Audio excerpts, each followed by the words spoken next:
We have a pair of nasty railroad track binds hanging on an electrical wire on a hot summer day, 2005. Nike shox vc aka Vince Carter 5s in the Carolina blue colorway. Now these things, they're yellowing, they're talking, they've been through the mill, and I was so eager to get these things soaked and clean that I totally forgot to record footage on how disgusting these joints were. And that blue liquid around the curl toe box is detergent. And keep in mind, when I picked these up at the post office, the seller sent these shoes to me in a Tide box, so it only makes sense that I soak these joints. I guess there's different uses for empty Tide boxes out there, including shipping raunchy sneakers through the postal service. And here's pictures from the listing of the seller that I purchased these from online, and these shoes look beat to death. However, I do see potential in these, so stay tuned and watch this video to the end. And guys, YouTube, YT, enjoy the video.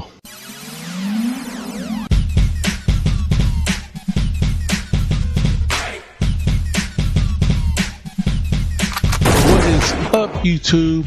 Welcome back to the channel, and welcome back to another episode of Sneaker Files. I'm Flavor for the Soul, and this is Sneaker Files episode 4, and we got these Nike shox VC 5s on the work table, cleaned and ready for a full reglue restoration of the outsole in a new form of some sneakers getting their groove back. As you can see, the outsoles have already been pulled off these sneakers, and as far as the uppers, I really don't think I would throw paint on these just because the upper material has a pearly vinyl type of material, and I think it would look straight trash if you were to throw a coat of paint on it. And as for me, I like to keep my restorations as original as possible. So most of the time it's usually a deep cleaning of the sneakers and a reglue of any sort of part on the shoe that needs regluing or rebonding to the sneaker itself, like midsoles and outsoles. So with these sneakers, we've already removed the outsoles, and we're going to need to clean all the glue off from the bottom of the uppers and remove all the accent pieces like the transparent plastic guard and the VC logo rubber piece right there. So you guys, I'll catch you on the next scene with the next steps. So you guys, we removed the plastic transparent piece that connects to the rear shox portion of the uppers, and we've removed all the glue from half of the upper bottoms of the sneaker, and we removed the glue from the outsole, top of the outsoles, as well as that piece right there, which is the rubber wings piece that you see from the bottom of the shoes. And just to remind you guys, if you guys don't know already, that use acetone to remove the glue from these shoes. Just be careful when rubbing. And you guys, these restorations do take a long time, so you want to do the job right. So you want to remove all the parts that you see when disassembling, and you want to clean those and get them prepped for reglue later on, otherwise you will regret it. So you guys, you want to be safe when doing these restorations. Wear rubber gloves, wear a face mask, and work in a well ventilated area. And we've got these transparent pieces glued down to the rear shock portion of the shoe. We've removed all the glue from the bottom of the uppers with our acetone, and we re-glued our wings piece to the rubber outsole of the sneakers, and they are all intact. And I also want to let you guys know that I did make the outsoles a little bit whiter, and I attempted to remove the yellowing with Salon Care 40. So you guys, as a reminder, we are using Infinity Barge Cement to reglue all these pieces back onto the sneakers. And now we are reaching the finish line, progressing even further into this restoration. And now we have to reglue the outsoles back onto the uppers. And you guys know the drill. You take your barge cement and apply 2 thin layers on each surface, letting the glue on both layers cure for several hours. And on the last layer, you're going to want to reheat the glue on both surfaces with a heat gun to reactivate the glue. Then you are ready to bond. What's up again, y'all? Back at it with another food adventure. And if you've watched my episodes before, said it once and I'll say it again, I have these little food scenes that I call the food segments. And maybe we should change the name to something else. Oh my gosh, she's grabbing that piece of food with her bare hands. And now she's grabbing it with the tongs. Well, whatever. I didn't even come here for that, but I guess I don't mind it for now. But I like to show you guys and share you guys my food experiences because I do like food, and it keeps these videos a little interesting. Gives you guys a little break, gives myself a little break. Today, for this food segment scene, I'm here at my local Oriental supermarket, and there's a little section in the market where they sell dim sum. And if you don't know what dim sum is a form of Chinese food which is bite size, and it comes in different variations, and you'll see here in this scene. But primarily it's just a bite-size piece of food, and it's pretty reasonable here. You can get 3 for a couple of dollars, and you get more than enough for under $10. But I probably came here today for, as you see right there, the sesame balls and the rice cakes. Say what? And usually I grab all types of different variations on here in this buffet like little area, but today I was really just craving rice cakes and sesame balls for my late night snack during the times I'm working late when I'm hungry. But I pretty much tried everything in this section of the store where they sell dim sum, and it's pretty good. But it's not the healthiest, guys, so I don't eat this all the time. I eat this once in a while, or if I'm in the area. And like some of this stuff, there's like a mix. There's a Chinese, I think that's a Chinese donut right there. Then you have like these egg pancakes. I don't know the particular names, but I've tried that where it has like the green pepper on top with the shrimp, and the eggplant with the shrimp cake or crab cake. And this tofu I've tried pretty much everything in this line, and I would say it's pretty good, but it is very greasy. And that to the right there, that looks like a big yellow like gelatin cube. I won't touch that because that just looks deadly in my opinion, and I don't think I could even like down something like that. But I say like stick with the shrimp. Anything with shrimp or crab on top of it's pretty good. And to the left is like a rice ball with shrimp inside of it. And you know, there's different ones here, guys. If you don't like it, don't get it again. Here's a menu. You can't really see it, but like I said before, 3 for $2.70. You feel me? And that's pretty reasonable. I don't know how reasonable it can get, but it's pretty cool. You know, and they are bite-sized, but to tell you the truth, it's not like one bite and then you down it. It's really like, I would say 2-3 bites and then you down it.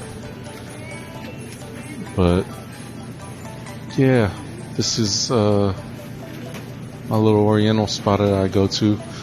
Right there is the pork buns to the left. Those are pretty good. Then there goes some pot stickers. everyone's had pot stickers, hopefully, and more variations of dim sum. There goes my sesame balls. And thank you guys for joining me for another food segment in my Sneaker Files episodes. So, now let's get back to the video. So decided to change the laces on these joints and put some brand new ones and bring them back to that factory look, replacing those stank baby blue Carolina laces that were on there already.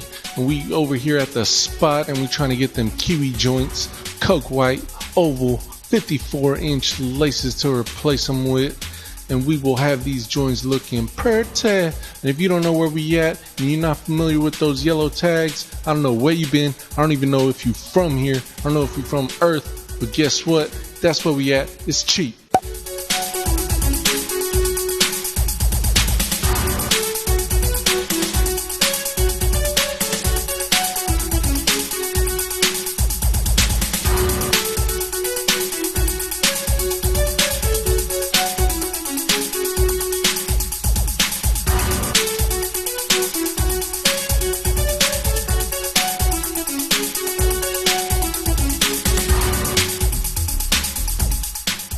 I decided to use these raggedy Carolina laces and make use of them and cannibalize some of the parts off of it. So I decided to grab the metal lace tips and spruce up these coke white laces that we are replacing by swapping over the metal lace tips, and now they looking saucy.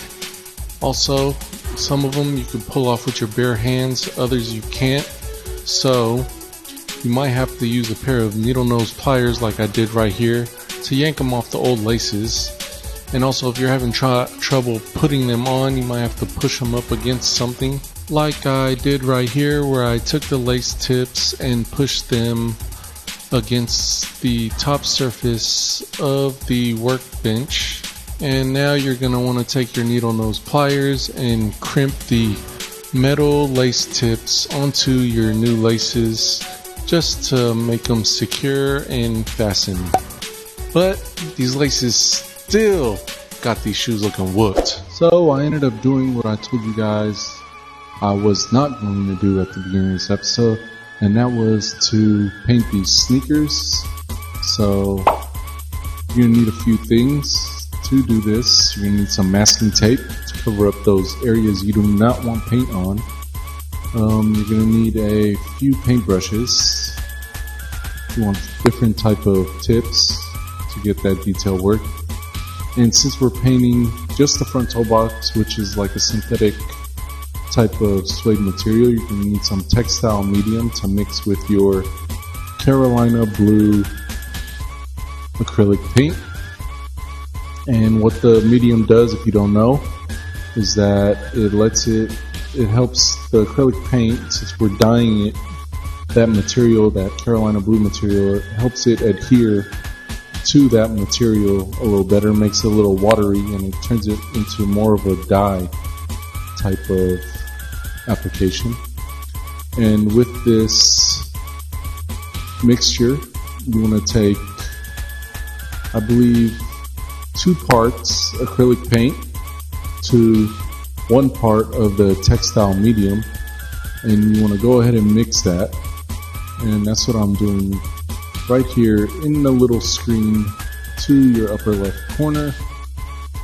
And I think with this mixture I actually added just a little bit more of the textile medium because I wanted to make it a little bit watery on the watery side, because I wanted to turn it into more of a dye, and that's what we did. So we're going away at that front panel, the Carolina front panel, and later we'll be doing the uppers and adding a few coats of paint to the upper panels. But you guys, you want to mix this paint really well, or this mixture really well, before you apply to your application. And this stuff works really well on any other type of materials that you find on shoes other than leather or like vinyl. So we're now getting into painting the uppers with that white acrylic paint. And we're using Angelus white acrylic paint. You could use any type of acrylic paint. I suggest throwing 2 or more coats onto your leather application. You need a paintbrush, and you also need some either the leather preparer and deglazer from Angelus or some acetone, and you'll need some masking tape. And guys, just get right down to it. So you guys, I'm touching up those Nike checks at the front toe box of the sneakers, and I used some silver metallic acrylic paint by the Angelus brand and a fine tip paintbrush. Now you guys, we're to the last step of the sneaker repaint, and what we're doing is applying a protective clear coat. And I wanted to make these semi-glossy, so I chose the number 600 by Angelus brand, which is the acrylic finisher. And I like to apply it with a larger bristled paintbrush. And what you do is apply 2 thin coats throughout the entire shoe, and this will give it that semi-gloss protective coat to the white base layers. Play this record as frequently as possible. And as it becomes easier for you, play the record once a day or as needed. It always feels like I have this powerful energy, an energy so appealing that when I walk into a room, I light that room up. My energy is so electrifying and so dominant that it overtakes anyone and anything around. Just another one, yo, I'm that one, the livest one. The chosen one, arms like guns, so flamboyant, the extravagant one. Aura, brighter than the sun, light, the tatted one, blasted like an Englishman. Never busted, always stay hustling, sucker, I'm the general, electric encrusted. My aura glows so bright that when I'm in the dark, I bring the light. There's never any need for a candle, cause I generate that fire in the night. You just another one, yo, I'm that one. You just another one, yo, I'm that one. You just another one, yo, I'm that one. When I'm in my ride with my girl by my side, we look at each other in the eyes, we both smile. That's when you know it's all love. Cruising in my photo, tinted window, hat is polo, energy's a crescendo, I stay low key, nobody knows me, my girl's... Thank you guys for watching this video. Hit that like button if you enjoyed this video. Hit up that comment section down below and let me know what you guys think about the sneakers and this video.